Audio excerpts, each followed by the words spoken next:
Oi, turma. Do livro Amanhecer de uma Nova Era, de Valdo Franco, Manuel Filomeno Miranda, no capítulo 17, as últimas atividades. O tempo urgia e as atividades eram contínuas. Levas de sofredores acorriam ao auxílio do núcleo onde nos hospedávamos e rapidamente anunciava-se a hora do retorno à nossa colônia.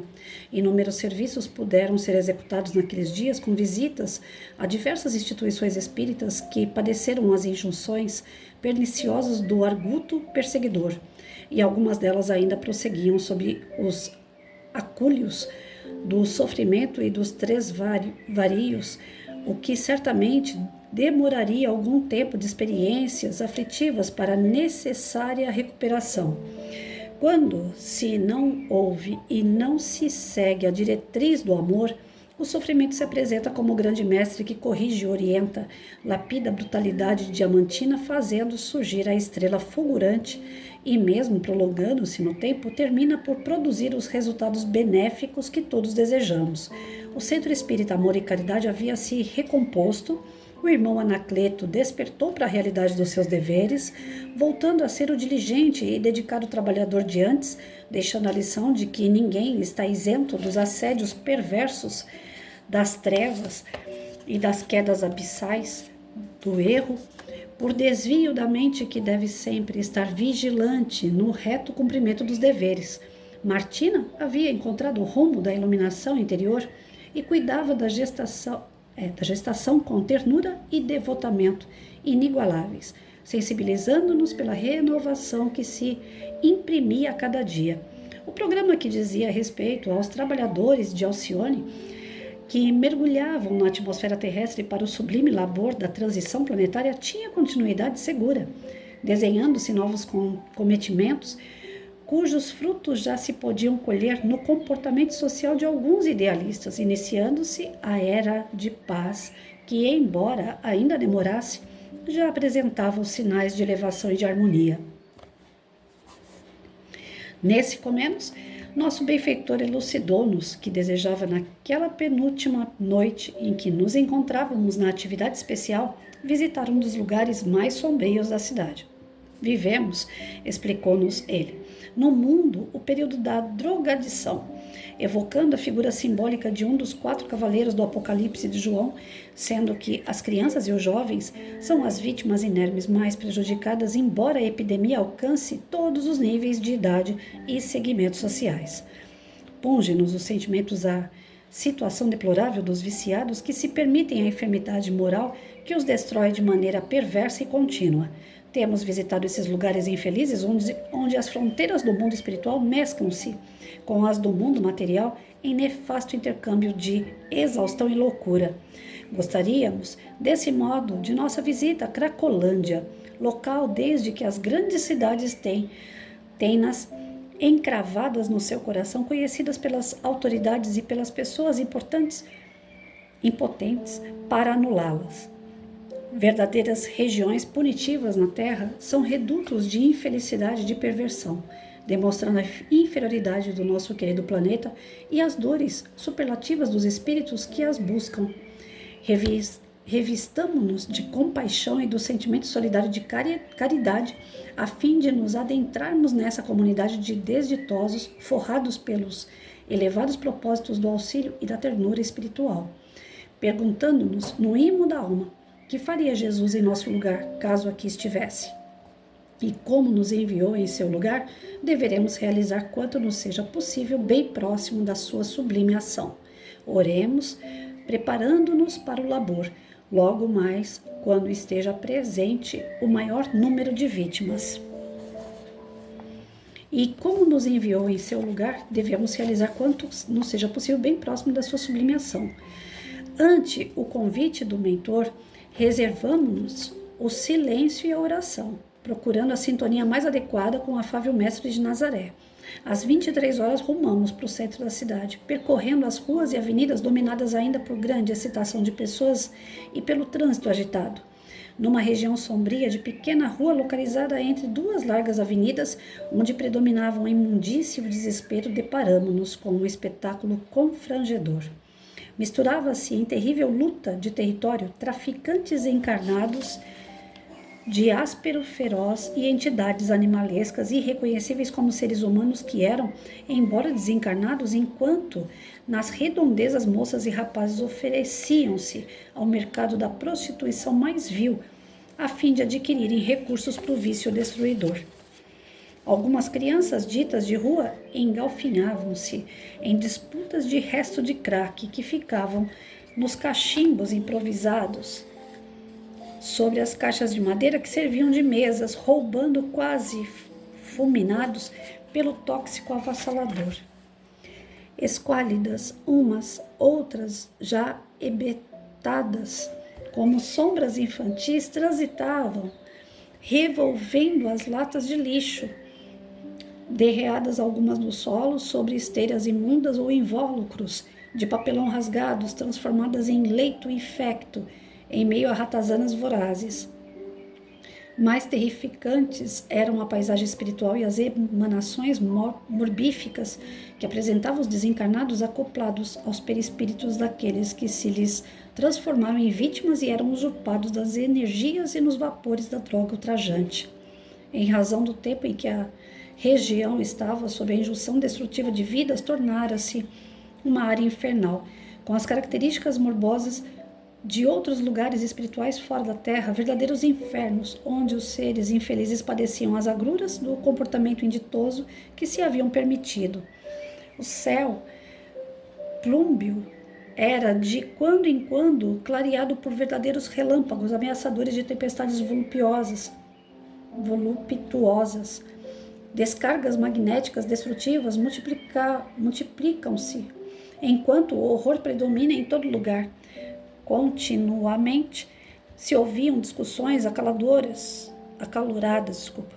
entre mulas, os jovens que conduziam a mercadoria e usuários, por novas cotas ou por pagamento não feito em relação às dívidas anteriores, que resultavam em lutas corporais com imensos prejuízos para ambos os litigantes, enquanto espíritos cruéis locupletavam-se e estimulavam as contendas que lhes pareciam agradáveis espetáculos de loucura. Não seria aquela situação o mais baixo degrau da degradação humana ou o fundo do poço, caso existissem?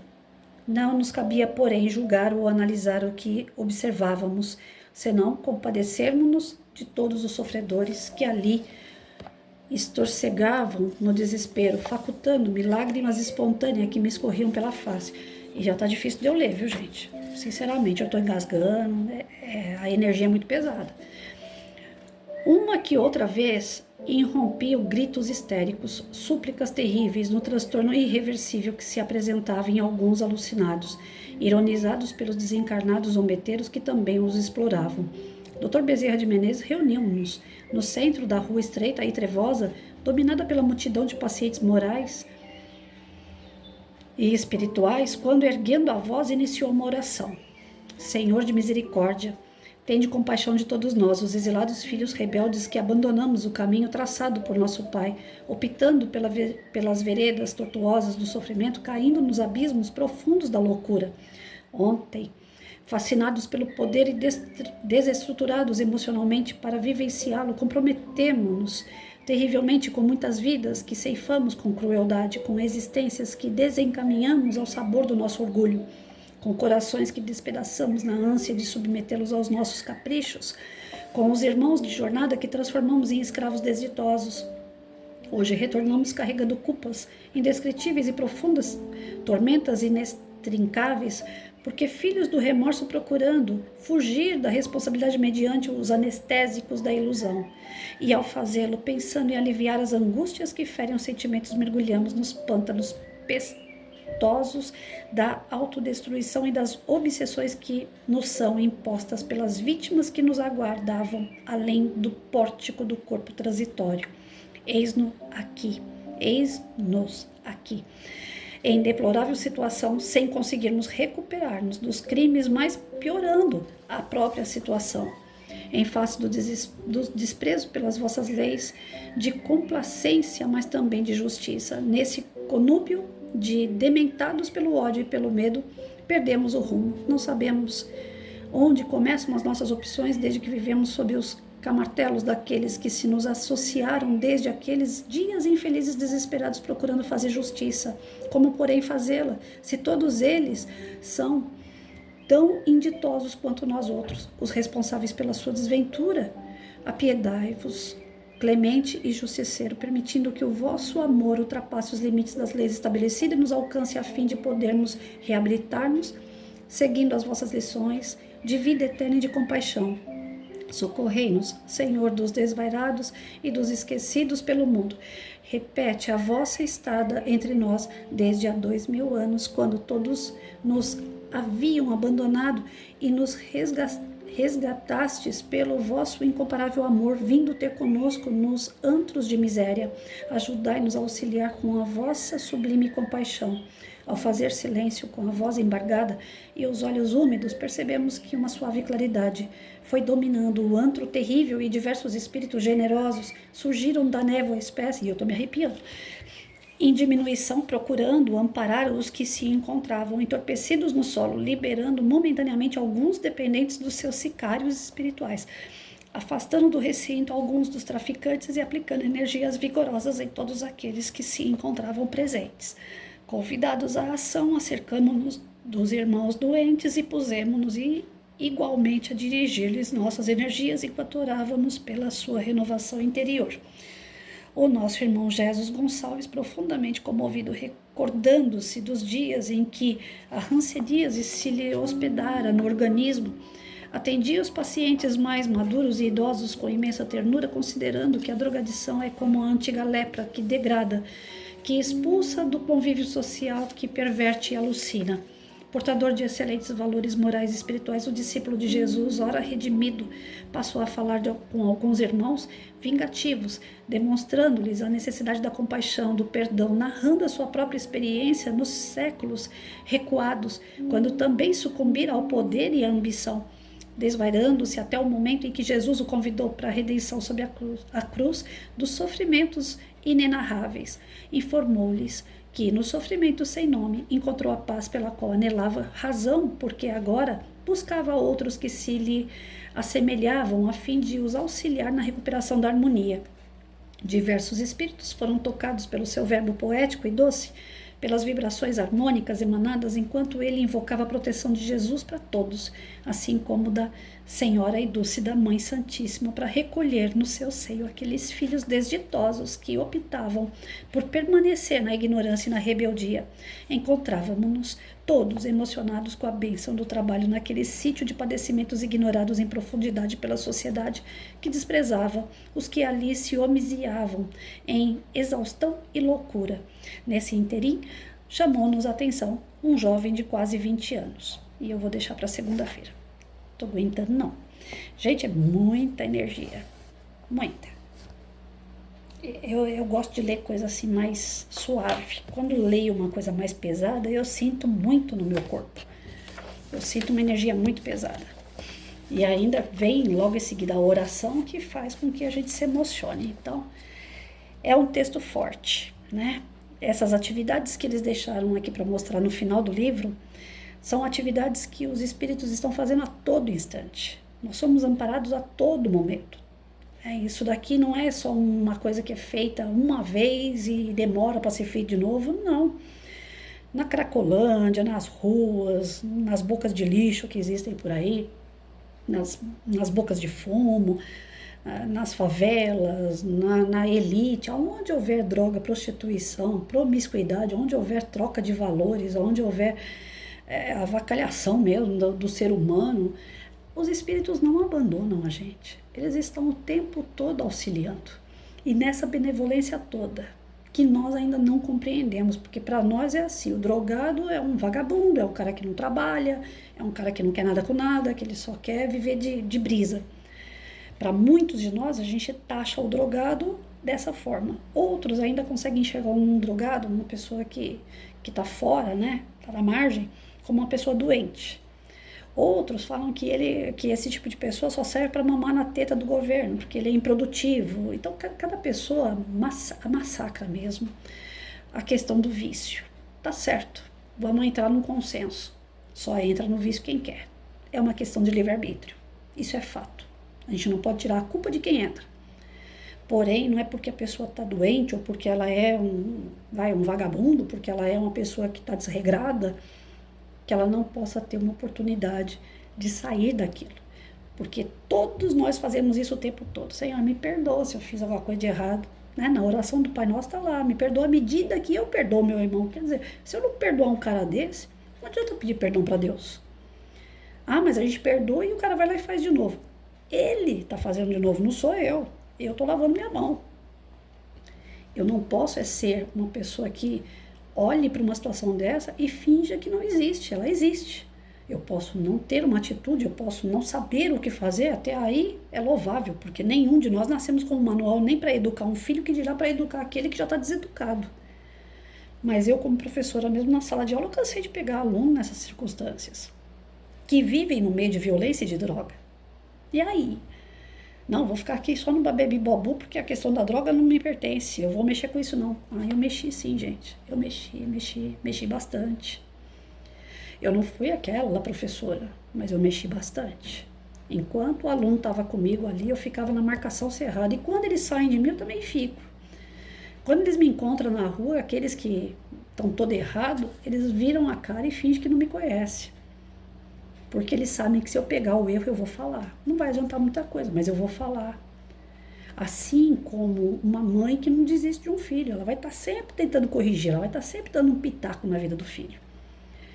O que a molecada precisa é lazer, é escola, é saúde, atenção. A molecada precisa ser cercada de carinho. Carinho que eu falo não é o carinho que é omisso, aquele carinho que é conveniente para o pai e a mãe. Ah, tá bom, você não quer fazer a lição, meu filho, eu te amo do mesmo jeito. Não, não é esse carinho que eu tô falando. Eu tô falando carinho, aquele carinho amoroso. Que mesmo que você tenha que pegar no pé, você vai falar assim, eu tô pegando no pé pelo que você fez, não pelo que você é. Eu amo você. O que você fez eu não gosto. Você vai ter que corrigir isso aí. Com autoridade, com respeito. Tá faltando muito investimento, não de dinheiro. Investimento de gente, com gente. A gente tá desistindo das coisas muito fácil. Ah, já falei, não adianta, então deixa pra lá. Agora quebra a cara, vamos ver o que vai dar. Aí deu, Cracolândia. Tudo que é lugar tem Cracolândia. Todo que é lugar tem molecada socada em droga. E aí, onde eu leio essas coisas assim, eu não consigo não me emocionar, não ficar nervosa. Ainda não tomei uma vacina contra isso. Porque são vidas que para Deus custa muito. A gente não tem como dar valor, sei lá, não dá pra gente avaliar o quanto isso é valioso para Deus, a nossa vida. Ele cria isso. E a nossa obrigação é de cuidar. A gente é co-criador. Nós trouxemos outros seres no mundo. E cada um tem que ser responsável pelo que traz.